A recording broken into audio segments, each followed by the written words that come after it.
Ladies and gentlemen, how are you? Welcome to another Photoshop tutorial by Simplified Arena. In today's class, we are going to be learning how to fit a photo within a shape. So we bring in our photo into Photoshop as such. We select our shape tools. The tool I'll be using here will be the ellipse. And then I'll just draw the ellipse while holding Shift. Then now I come to our layers panel. This is our layers panel. If you don't have a layers panel, you go to Windows and you enable layers. We drag our lion layer or our photo above our ellipse. We right click on this right edge of our lion layer and we select create clipping marks. Now that is beginning to look fine.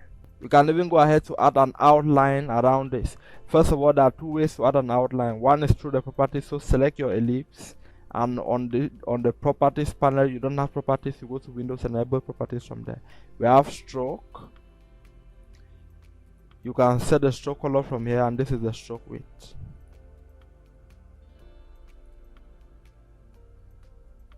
The stroke width is just the size of the stroke. And now you have that. But you can go an extra mile. Let me just remove the stroke from here. The way I usually do this is that I double click on the right edge of our shape layer. Then I select stroke. The reason why I use this method is because I can reduce our stroke size.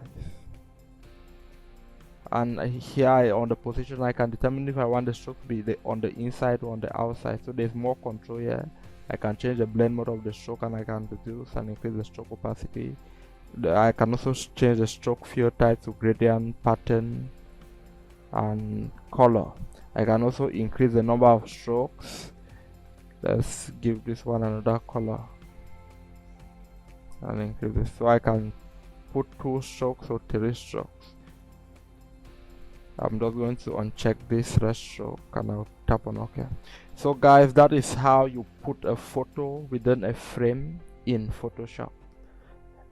Ensure that your photo layer is above your shape layer. So thank you for watching. Do well to like our video and subscribe to our channel, and see you in the next tutorial.